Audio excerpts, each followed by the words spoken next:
ریاست فتوای شورای علمای مرکزی اسلامی یا سابق مفتیات تاجیکستان در یک مطلب مفصل که مجله دین و جامعه نشریه رسمی کمیته دین و تنظیم جشن و مراسم های تاجیکستان روز 18 اپریل سال 2023 در صفحه‌اش در فیسبوک نشر کرد. با آوردن چندین دلیل و روایت سبب های 29 روز آمدن ماه رمضان امساله را شرح داد.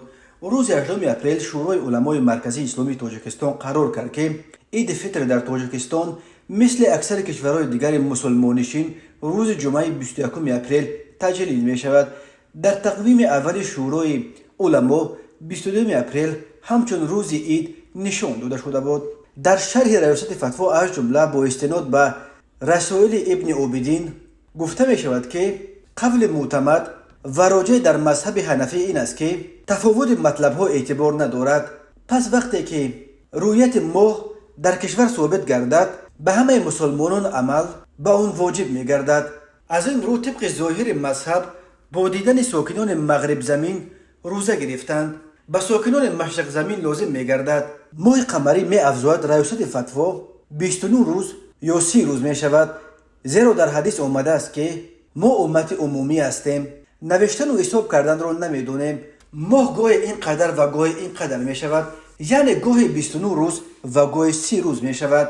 روایت بخاری و مسلم از عبدالله ابن مسعود روایت است که فرمودند چند سال که همراه پیغمبر روزه داشتیم، روزه 29 روزه امان از روزه 30 روزه امان بیشتر بود. روایت ابو داوود ریاست فتوا همچنین از کتاب موسوعه فقهی چنین نقل قول کرده است: وقتی که رویت ما از نظر نهاد معتمد ثابت گردد، آگاه کردن مردم برای شروع نمودن روزه رمضان یا روزه عید و برگزار کردن نماز عید فطر یا نماز عید قربان و ذبح قربانی واجب می شود. از عبدالرحمن ابن ابوبکر از پدرش روایت شده است که پیغمبر فرمودند 2 ماه عید یعنی ماه رمضان و ماه ذوالحجه کم نمی شوند. خطابی می گوید علما در تعویل این حدیث نظرهای مختلف بیان کردند.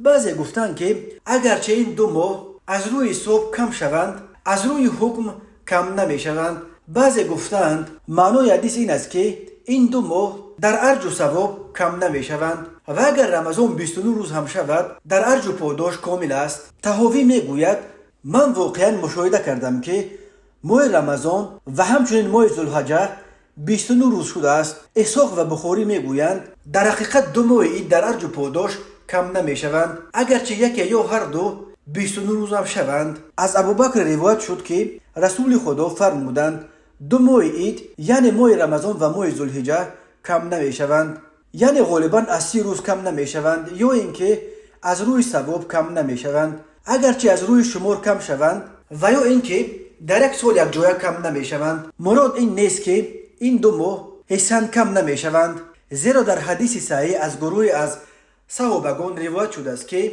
گفتند آنچه با پیغمبر 29 روز روزه داشتیم بیشتر از آن است که با او 30 روز روزه داشتیم.